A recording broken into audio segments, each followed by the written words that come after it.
It's one small step for man,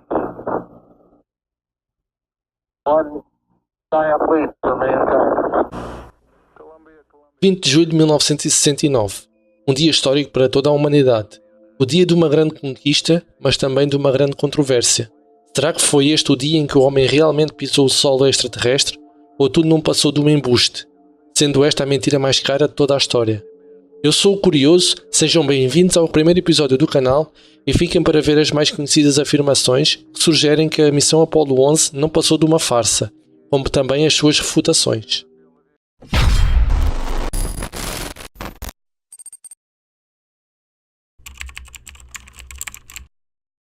Imagens da missão Apollo 11 mostram alguma ondulação na bandeira americana, característica quando a existência de vento ou alguma brisa, sendo impossível num lugar onde não há atmosfera.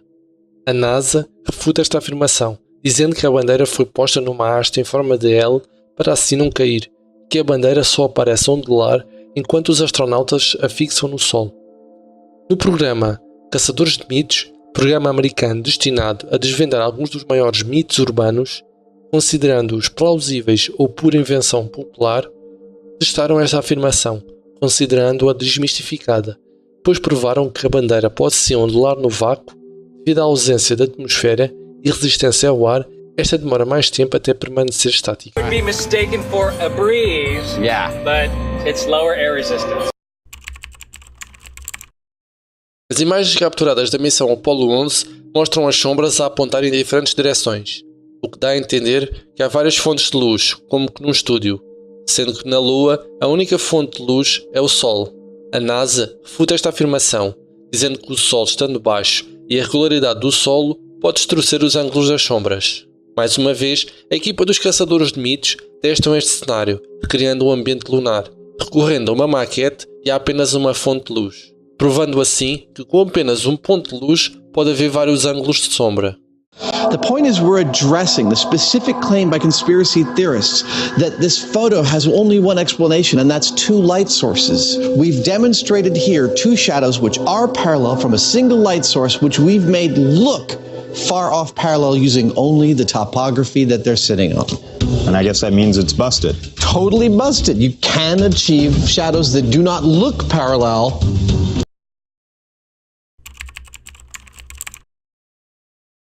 Os céticos questionam-se de como poderia haver luz nas sombras sem que exista outra fonte de luz, como podemos observar na célebre foto de Buzz Aldrin, a descer a escada em que Aldrin aparece bem visível mesmo estando ele na sombra do módulo lunar.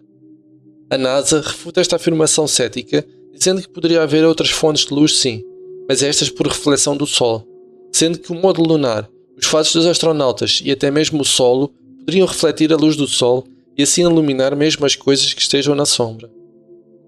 Mais uma vez, a equipa dos Caçadores de Mitos põe esta afirmação à prova, utilizando dois ingredientes que juntos recriam quase na perfeição o solo lunar, cimento Portland e pó de carvão, alcançando assim 8% de albedo, coeficiente de reflexão de luz, sendo que a Lua tem entre 7 a 10% de albedo, concluindo assim que o solo lunar pode ter refletido e iluminado o fato de Aldrin. The myth here is that you would not be able to see this astronaut this clearly unless there was a secondary fill light illuminating him. Because he's in the shadow and there's only one light source on the moon, he would by definition be black. Our photo here proves just the opposite. That with a single light source, with the surface of the same reflectivity as the moon, our astronaut is clearly visible, busting that myth.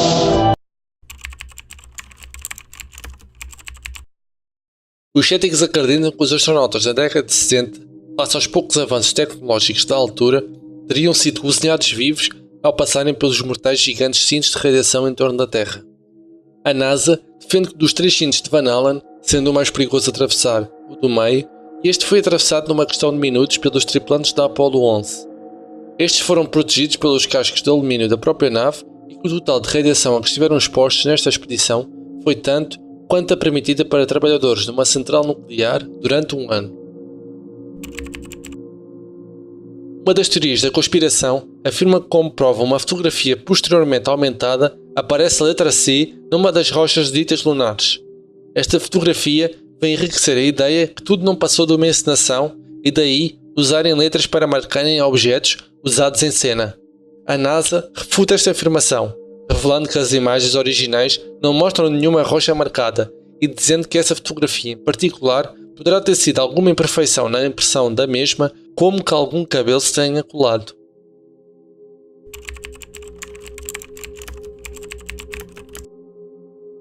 Conspiradores afirmam que deveria haver alguns sinais de aterragem no Sol da Lua devido aos gases libertados pelo propulsor do módulo lunar e que isso teria originado no mínimo uma cratera de aterragem. A NASA, por sua vez, vem explicar que o tipo de gases libertados pelo propulsor do Saturn V, a nave utilizada nas missões Apollo, difere dos gases libertados pelo propulsor do módulo lunar. Enquanto o Saturn V usa oxigênio líquido e querosene, e esta forma aquela pluma característica quando a nave descola, no módulo lunar é usado teróxido de nitrogênio e aerosine 50, e então, devido à ausência de resistência do ar, estes gases expandem-se muito mais rapidamente que na Terra, enquanto o peso do módulo foi diminuído de cerca de 82% face à fraca gravidade existente na Lua.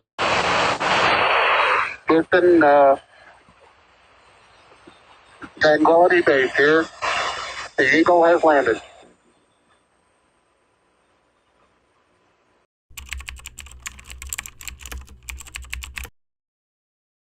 O produtor cinematográfico Stanley Kubrick foi acusado pelos céticos de ter produzido as imagens das missões Apollo 11 e 12, presumivelmente porque ele tinha acabado de dirigir o famoso documentário 2001: A Space Odyssey, tendo estes cenários lunares e apresentando uma série de efeitos especiais. E então, foi afirmado que no princípio de 1968, enquanto decorria a pós-produção de 2001, Kubrick foi secretamente abordado pela NASA para produzir as primeiras 3 aterragens na Lua, em que o plano da NASA era apenas falsificar as filmagens na Lua, sendo que a nave sim descolaria em direção ao espaço, mas permaneceria na órbita da Terra. Contudo, nenhuma prova foi dada para confirmar esta teoria, e mesmo ela ignora vários factos, como por exemplo, o documentário foi lançado antes da primeira aterragem da missão Apollo, e a ideia de Kubrick da superfície da Lua é muito diferente com as imagens gravadas pela missão. Outro exemplo é que Kubrick realizou tais filmagens com lentes de 50mm, feitas pela empresa alemã Zeiss, especialmente para a NASA. Contudo, Kubrick só usou estas lentes quando gravou o filme Barry Lyndon, em 1975. Estas lentes eram originalmente fotografia, por isso mesmo assim tiveram de ser mudadas para poder filmar.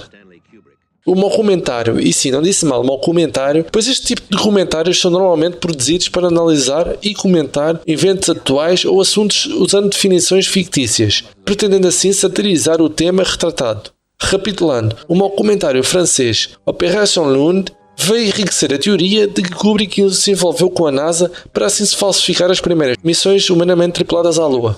Pois este documentário apresenta entrevistas e testemunhas e histórias de assassinatos levados a cabo pela CIA, em que um dos assassinatos é um dos assistentes de Kubrick. Na minha opinião, este documentário não passa de uma sátira, sendo que no final deste aparecem bloopers de entrevistados que se riem por se enganarem ou esquecerem do texto no guião. All of this, now start over again. That's not right. That's not really right. Just let me start over. Shall I do the whole thing? Okay. I know I left out that line. One step for mankind, one great step for man.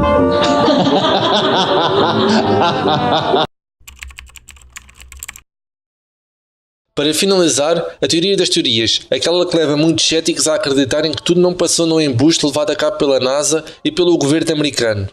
Visto que na altura da década de 60, em plena Guerra Fria e com a grande tensão que existia entre a América e a União Soviética, a América queria alcançar o apogeu tecnológico e assim gerar a aclamação mundial. Contudo, como disse o presidente John F. Kennedy, a missão de levar o homem à Lua iria ser arriscada e cara, mas este é o motivo que move os Estados Unidos, é esta ser uma tarefa difícil. We choose to go to the moon. We choose to go to the moon.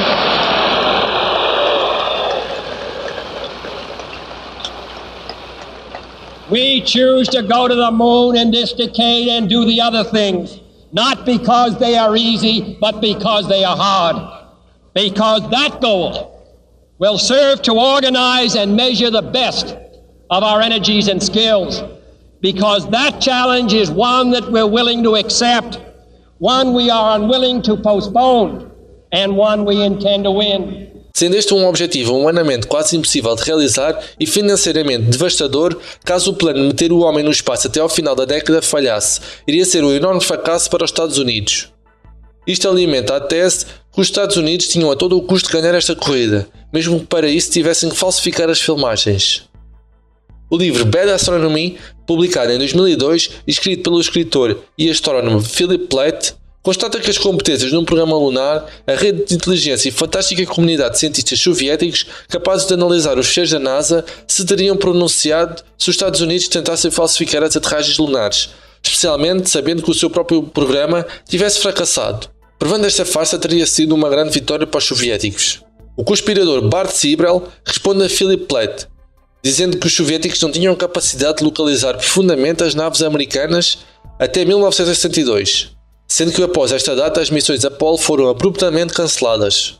No entanto, os soviéticos tinham enviado naves não tripuladas desde 1959 e durante o ano de 1962 foram introduzidas instalações de monitorização e localizações espaciais nas cidades de Ussurisk e Evpatoria, tendo estas mais de 100 milhões de quilómetros de alcance, sendo que a Lua apenas está à distância de 384.402 km da Terra.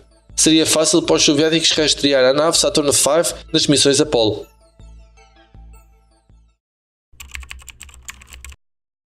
Para finalizar, partilho a minha opinião. Após ter estudado o assunto para vos trazer a melhor informação que consegui encontrar, concluo que o homem foi sim à Lua, e existem atualmente provas disso mesmo.